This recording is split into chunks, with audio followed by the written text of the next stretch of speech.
informasi agama. Ya, insya Allah akan sampaikan oleh Hidayah Ilallah, guru kita yaitu Kiai Haji Hamim Nuryadin. Untuk itu kepada guru kita kami persilakan dengan segala hormat. Shallu ala Sayyidina Muhammad. Terima kasih. Bismillahirrahmanirrahim. Assalamualaikum warahmatullahi wabarakatuh.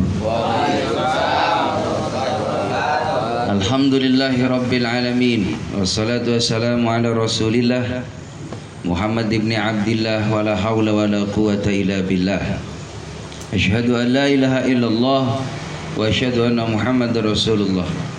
Allahumma salli wa sallim ala sayyidina Muhammad wa ala alihi wa sahbihi ajma'in. Qala Allah Ta'ala fi kitabihil karim. Bismillahirrahmanirrahim. Laqad kana lakum fi rasulillahi uswatun hasanah. Ila akhir ayat. Wa qala Nabi sallallahu alaihi wasallam yuhsarul mar'u ma'a man ahabba. Sadaqallah sadaqa Rasulillah sallallahu alaihi wasallam. Ketua Majelis Ta'lim Bapak Ustadz Haji Ahmad, semoga beliau diberikan kesehatan oleh Allah Subhanahu wa taala yang saya hormati. Juga Ustadz Hafid, Ustadz Yusuf serta para orang tua kami yang hadir yang sama-sama dirahmati oleh Allah Subhanahu wa taala. Terkhusus sahibul bait yang insyaallah senantiasa menganwar diberikan barokah oleh Allah Subhanahu wa taala. Alhamdulillah, bersyukur pada Allah Subhanahu wa taala. Di malam yang mubarakah ini walaupun cuaca kurang mendukung ya, lagi mulai musim hujan, musim gerimis, tapi tidak mengurangi kesemangatan kita. Alhamdulillah, semakin besar ujian dalam kebaikan, semakin besar pula Allah berikan pahala buat kita. Amin ya rabbal alamin. Allahumma salli ala sayyidina Muhammad, salawat dan salam semoga terlimpah curahkan keharibaan Nabi kita Muhammad sallallahu alaihi wasallam yang kita harapkan syafaatnya. Tidak terasa jemaah rahimakumullah, kita dalam suasana di bulan Rabiul Awal, bulan yang sangat bersejarah. Bagaimana Allah Subhanahu wa taala menghadirkan sosok manusia pilihan Allah Subhanahu wa taala, Sayyidil Anbiya wal Mursalin, penghulunya para nabi dan rasul Allah. Ada 124.000 nabi, 113 rasul, 25 rasul dan nabinya Allah yang wajib diketahui. Semua punya keistimewaan dari Allah Subhanahu wa taala. Kalau kita lihat sejarah bagaimana Nabi Muhammad SAW beliau diberikan keistimewaan mukjizat, itu ada 300 keistimewaan untuk Nabi Muhammad sallallahu alaihi wasallam. Jadi kalau kita cerita bagaimana keistimewaan Nabi Sulaiman, keistimewaan Nabi Musa, keistimewaan Nabi Ibrahim, keistimewaan Nabi Nuh, keistimewaan Nabi Isa, maka Nabi Muhammad semua punya apa yang dimiliki keistimewaan oleh para nabi dan rasul yang lainnya. Itulah kehebatan Rasulullah. Tapi walaupun banyak keistimewaan, beliau hidup sederhana. Beliau hidup tawadu. Beliau sering diejek, dihina, dicela, dicaci, tapi beliau tidak membalas dendam. Tapi doa yang dia minta di hadapan Allah supaya orang yang menyakitinya, orang yang menzaliminya mendapatkan hidayah dari Allah Subhanahu wa taala. Itulah Nabi Muhammad. Jemaah yang dimuliakan oleh Allah Subhanahu wa taala, di antara keistimewaan Nabi Muhammad sallallahu alaihi wasallam, beliau di dalam kandungan ibundanya Siti Aminah tidak merasakan kalau beliau sedang mengandung. Tidak berat, tidak terasa lelah, tidak terasa sakit, tidak terasa berat, karena memang dalam kandungan ibunda Aminah, yakni Habibullah, kekasih Allah Subhanahu wa taala. Suatu ketika Siti Aminah tidur, lalu malaikat Jibril alaihissalam memberikan wahyu dari Allah Subhanahu wa taala, menghabarkan kepada Siti Aminah, wa utiyat ummuhu fil manami faqila laha innaki qad hamalti bi sayyidil alamin wa khairil bariyah idza wada'tihi Muhammadan li'annahu satuhmadu uqbah. Aminah dikasih tahu, wahai Aminah, Allah Subhanahu wa taala memberitahu untukmu bahwa kamu sedang mengandung. Kelak nanti yang ada di perutmu adalah manusia pilihan Allah Subhanahu wa taala. Khairil bariyah, sebaik-baiknya manusia. Bahkan Allah Subhanahu wa taala menitipkan pesan, idza wada'tihi Muhammadan li'annahu satuhmadu uqbah.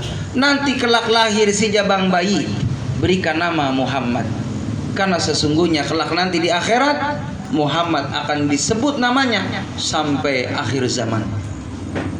Kita semua umatnya setiap sholat membaca 2 kalimat syahadat, asyhadu an la ilaha illallah wa asyhadu anna Muhammadar Rasulullah. Dengan membaca ini sholat kita diterima oleh Allah. Dengan sholat kita diterima oleh Allah Subhanahu wa taala. Segala hajat kita dipenuhi oleh Allah. Berarti kesuksesan kita ternyata di situ ada peran baginda Nabi Muhammad sallallahu alaihi wasallam. Jemaah rahimakumullah. Mukjizat Nabi Muhammad sallallahu alaihi wasallam di antaranya beliau di masa kecilnya itu dibesarkan oleh Halimatus Sa'diyah. Jadi tradisi kebiasaan orang Mekah kalau habis lahir, karena memang daerah tandus, maka biasanya ibunda yang habis melahirkan itu tidak mengeluarkan ASI yang subur. Maka dibawalah oleh orang-orang tetangga kampung. Ya rahimakumullah. Orang-orang datang itu ke kediaman daripada Siti Aminah, karena emang ibunda Nabi Muhammad itu orang terpandang dari keturunan ya orang-orang yang mulia, orang-orang istimewa. Kalau Nabi Muhammad beliau punya ayah namanya Abdullah. Abdullah itu anaknya ya Abdul Muthalib. Abdul Muthalib itu adalah orang yang dipercaya memegang kunci Ka'bah. Jadi nggak sembarangan hadirin. Kakeknya Nabi Muhammad itu orang soleh, orang alim, dan keturunan dari Nabi Ibrahim alaihissalam. Jemaah yang dimuliakan oleh Allah Subhanahu wa taala, Nabi kita Muhammad sallallahu alaihi wasallam dibawa oleh Halimatus Sa'diyah. Halimatus Sa'diyah dalam satu keterangan cerita itu beliau mohon maaf orang miskin, orang tidak punya. Beliau punya onta. Ontanya ini jemaah rahimakumullah, onta betinanya tidak mengeluarkan daripada ASI. Jadi kering itu. Beda dengan yang lainnya gemuk-gemuk, udah kurus, kering, nggak ada ASInya. Begitupun Halimatus Sa'diyahnya sama. Halimatus Sa'diyah kurus, namanya orang nggak punya, tidak mengeluarkan ASI yang banyak. Tapi ketika kehadiran Nabi kita Muhammad sallallahu alaihi wasallam berada di rumah Halimatus Sa'diyah, maka unta yang tadinya kurus, unta yang tadinya tidak mengeluarkan ASI yang banyak, atas izin Allah unta itu gemuk dengan suburnya, dengan sehatnya, bahkan setiap hari mengeluarkan ASI yang begitu banyak, susu yang begitu banyak, sehingga bisa dimanfaatkan untuk keluarga Halimatus Sa'diyah. Termasuk Halimatus Sa'diyahnya ketika merawat baginda Nabi Muhammad SAW, rezekinya disubur makmurkan oleh Allah Subhanahu wa taala. Kalau kita ambil pelajaran dari sini hadirin, kalau hidup kita ini ingin barokah, maka senantiasa mahabbahlah kepada orang-orang yang dicintai oleh Allah Subhanahu wa taala. Cintai ulama, cintai para habaib, cintai orang-orang yang senantiasa banyak berzikir kepada Allah, orang yang istiqomah berdakwah di jalan Allah Subhanahu wa taala. Itu sesungguhnya memancing berkah dari Allah Subhanahu wa taala. Hadirin jamaah rahimakumullah. Nabi Muhammad ketika dibesarkan oleh Halimatus Sa'diyah, biasa anak kecil usia 4 tahun suka main-main, Pak. Ketika main-main dengan kakak angkatnya, Nabi Muhammad itu ngumpet, Pak, petak umpet. Ngumpet di belakang batu, Pak. Dilihat oleh kakak ya angkatnya, Nabi Muhammad sedang berdialog, tapi tidak ada orang. Ternyata jemaah rahimakumullah, ketika selesai ditanya oleh kakak angkatnya, "Kamu tadi ngobrol sama siapa, Muhammad?" "Tadi ada seorang yang datang dan membelah dadaku, lalu mengambil daripada isi hati yang kotor. Penyakit hatinya dibersihkan oleh malaikat Jibril alaihissalam. Dari sejak kecil sehingga Nabi pantas. Beliau tidak punya sifat sombong, iri hati, dengki, dendam. Yang ada adalah hati yang dijernihkan oleh Allah Subhanahu wa taala. Itulah baginda Nabi kita Muhammad sallallahu alaihi wasallam. Yang unik lagi hadirin, ketika Nabi Muhammad di masa remaja, Nabi Muhammad tuh ya sifat kemanusiaannya umum, tapi beliau rasul, beliau nabi. Biasanya di kota Makkah, jamaah rahimakumullah, kalau ada walimatul urus, acara pernikahan, itu satu kampung di kota Makkah keluar semua melihat pertunjukan. Ada rebana, ada tabu-tabuan genjringan. Sekampung keluar di lapangan, jamaah rahimakumullah. Nabi Muhammad ada niat, saya pengen kumpul sama mereka, pengen nonton apa yang terjadi. Nabi Muhammad dibikin kantuk oleh Allah Subhanahu wa taala sampai tidur nyenyak pulas. Ketika bangun melihat orang-orang sudah pada bubar dari permainan itu. Artinya apa? Allah mengingatkan Rasulullah, orang yang dijaga oleh Allah, dia tidak akan mau membuang-buang waktu yang sia-sia. Itulah Nabi kita Muhammad SAW. Berulang-ulang kali beliau lakukan, bukan hanya sekali, 2 kali, 3 kali. Sama dibikin kantuk oleh Allah, tidur nyenyak, sehingga tidak ada kesempatan untuk bersama mereka orang-orang yang melupakan waktunya untuk ingat kepada Allah Subhanahu wa taala. Jamaah rahimakumullah. Jadi kalau seandainya ada orang ajak lihat organ tunggal, ya kan, nonton film layar tancap, kalau seandainya ketiduran nggak usah marah hadirin, berarti kita dijaga oleh Allah Subhanahu wa taala. Baik, ada keistimewaan lagi baginda Nabi kita Muhammad SAW. Suatu ketika Pak, karena memang Nabi Muhammad tuh beliau selalu mengundang para sahabat untuk makan di rumah beliau. Jadi Nabi Muhammad tuh kalau ada tamu di rumahnya senang Pak, dan mengistimewakan tamu, karena tamu itu bawa barokah. Jadi saben hari Nabi Muhammad tuh kedatangan tamu, dan beliau sedih kalau hari itu nggak ada tamu. Beda kebalikannya sama kita. Kalau kita saben hari banyak tamu, sedih hadirin. Bener? Iya sedih kalau banyak tamu, ngabisin gula sama kopi hadirin. Nabi Muhammad tidak. Bener Pak Guru. Nabi Muhammad saban hari kedatangan tamu senang.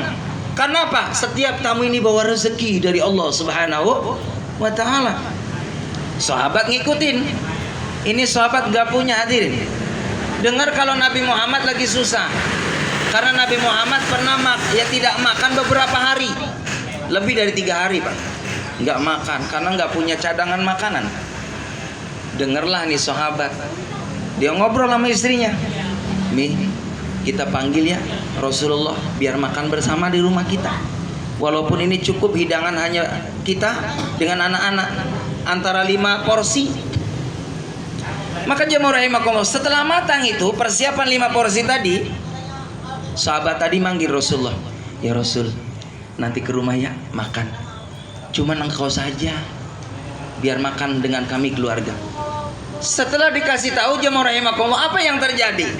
Ini uniknya, Nabi Muhammad datang beserta 70 sahabat untuk bareng-bareng datang ke rumah sahabat yang undang tadi. Assalamualaikum, waalaikumsalam. Kaget Pak yang undang. Ya Allah, ya Rasulullah, itu orang yang datang banyak banget.